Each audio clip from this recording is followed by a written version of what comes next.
Yes, so what's going on, people? Welcome to another DAAAFT where I give my takes as a follower of Arsenal Football Club. Hope you're having a beautiful and fantastic day. If you're not, I hope something comes your way this week that makes you smile. Now, in this video, I'm going to be giving a quick preview of the Arsenal versus Crystal Palace game coming this weekend at the Emirates. I'll be giving some key information, including overall head-to-head stats, some but the potential danger men, as well as the predicted Arsenal lineup for that game. And as you are, while you're watching, please do us a favor, press the like button, subscribe if you're new to the channel or yet to do so. All right, so before we talk about Palace, let's remember the game, the midweek game against Atletico Madrid, right? 4-0, we slapped Atleti at the Emirates. The game was interesting. Arsenal attacked when they needed to attack, defended when they needed to defend. Gyokeres scoring a brace, proper striker goal, not begging for penalty, but being at the right place at the right time, taking shots, etc, right? That was fantastic. I hope that the players take that momentum into the Crystal Palace game, because the Crystal Palace is a different proposition for Arsenal, right? Now, Crystal Palace in the Premier League is one of those teams that they are very, very tough to play against, right? A lot of big teams know that if you're playing Palace, anything could happen. It can be a banana skin moment for any top team. But luckily for the Arsenal, over the years, even though they are tough to play against, Arsenal seem to find a way to have a win. And with that in mind, we can only hope that that continues this weekend, because Crystal Palace are not a how should I call it that? They're not a relegation battle team.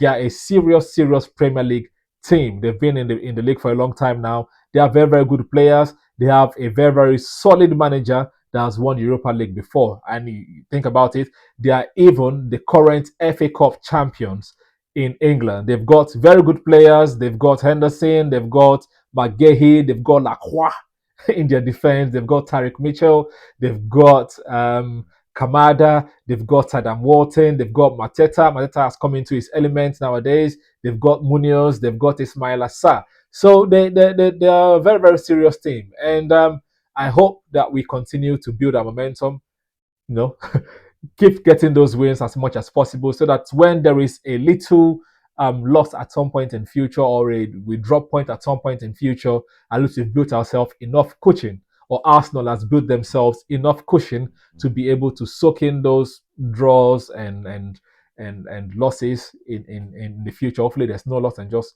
one or two more draws till the end of the season, but we are going to see how that pans out. But let's go to some stats to give us some ginger, some hope ahead of the game. As usual, I get my information, my preferred information, from soccerpunter.com. Now, in the Premier League, in the last 5 games, Arsenal has won 4 of their last 5, drawing ones, whereas Crystal Palace, on the other hand, have only won 2. They won against West Ham and against Everton, I think. Oh, against Liverpool, I forgot. They won against West Ham and against Liverpool. So you can see it's a tricky one. They lost to Everton. Yes, they lost to Everton, and they drew to Bournemouth in the previous weekend, right? And they lost the Europa League game as well. And I'm hoping, since they played their strongest team as well in the Europa League, they might be tired, because Arsenal has 2-day rest. We played on Tuesday, they played on a Thursday, and we're both playing on a Sunday. So Arsenal should have 2 days recovery time against Crystal Palace. But it's not anyone's fault. It's the fixture. The game is the game. You play what is in front of you and when you're scheduled to play. So I'm hoping that their boys are slightly tired and Arsenal boys are slightly recovered compared to Crystal Palace. Okay. Now, look, if we break down the 8 matches we played in the Premier League at home, Arsenal has played 4 games at home, 4 games away. At home, we've won 3 and drawn 1. Away from home, we've won 3 and lost 1. Palace, on the other hand, also 4 games at home, 4 games away. At their ground, they've won only once, drawing 3 times. And away from home, they have a better record. They've won twice and drawn once, losing once. So since we are quite very, very good at home and they are decent away, very, very good and decent, very good trumps decent. So I'm hoping for an Arsenal win based on that.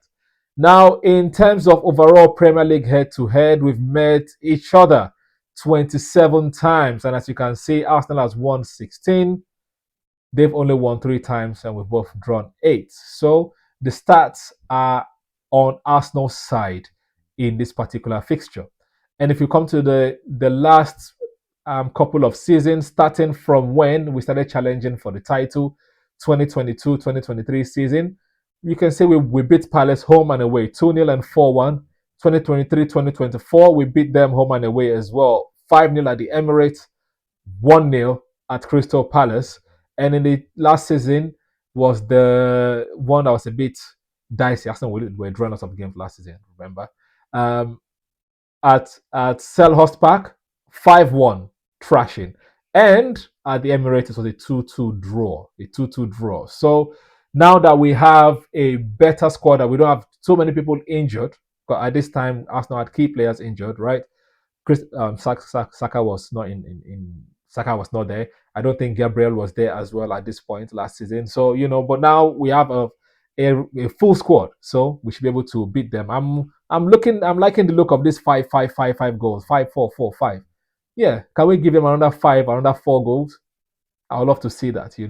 Now, like I said, Crystal Palace are not um, an easy team to play against. So let's talk about some of their key danger men.